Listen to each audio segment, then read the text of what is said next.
Centre of trade union C2 जिल्हा बुलढाणा व प्रगती सार्वजनिक वाचनालय यांच्यातर्फे इंटरनॅशनल वुमन्स डे म्हणजे जागतिक महिला दिन आज प्रगती वाचनालय इथे साजरा करण्यात आला।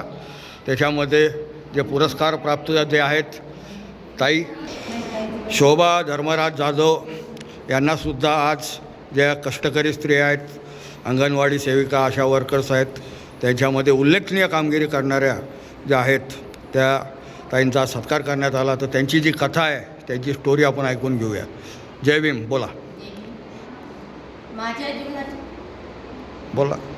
ताईचं नाव आहे शोभा धर्मराज जाधव। ताई आशा सेविका म्हणून आडगाव राजा येथे कार्यरत आहेत। ताईचं वय 42 वर्ष, लग्न झालं जेमतेम नवरा बायको 5 ते 6 वर्ष सोबत राहिले। पहिला मुलगा 3 वर्षाचा आणि दुसरा मुलगा 9 महिन्याचा असताना पतीचे आकस्मिक निधन झाले।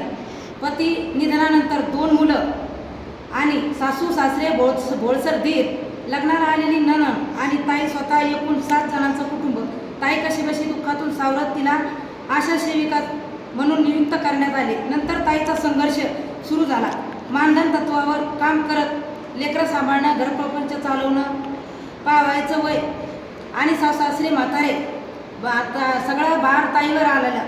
त्याच्यानंतर मुलाची शिक्षणाची जबाबदारी, मुलं रोजंदारी करायची, ताई रोजंदारी करायची। यामधून ताईच्या मुलांचं प्राथमिक शिक्षण जिल्हा परिषदेच्या शाळेत झालं। मोठा मुलगा विशाल, दुसरा मुलगा कपिल, हे 2 मुलं ताईचे दीर आणि जाऊ। नंदेचं लग्न पण ताईने एकत्र असतानाच केलं। मोठा मुलगा 12वी झाल्याच्या नंतर सैन्यात कार्यरत आहे आणि दुसरा मुलगा ताईच्या संघर्षातून, ताईची जिद्द आणि चिकाटी आणि मेहनत याच्यातून दुसरा मुलगा बँकेत सरकारी नोकरीला आहे। कोणत्या बँकेमध्ये? स्टेट बँकेत। बरोबर। Central bank of India. Central bank of ताईची मुलं दोन्ही पण चांगल्या हुद्द्यावर आणि ताईच्या संघर्षातून ताईने घडून आणलेले आहेत। ताईचा संघर्ष तसा पाहायला गेला तर डोळ्यात पाणी आणणार आहे। ताई रमाईची लेख म्हणून शोभते। धन्यवाद। बरं, तुम्ही जो संघर्ष केला तर काय काय तुम्ही मजुरी, मग शेतावर जायचं, काय काय करायचं?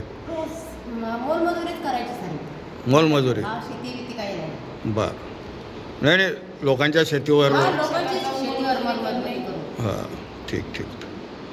तरी आता त्यांना सुगीचे दिवस आलेले आहेत आणि हा पुरस्कारसुद्धा अनेक जे कष्टकरी महिला आहे त्यांना एक प्रकारे त्यांना प्रोत्साहन देईल आणि भावी आयुष्यासाठी तुम्हालासुद्धा शुभेच्छा। आणि सर्व जे आमचे दर्शक साथी आहे त्यांना जागतिक महिला दिनाच्या सर्वांना शुभेच्छा आणि या शोभाताईंकडनं सर्वांनी प्रेरणा घ्यावी हेच एक नम्र निवेदन।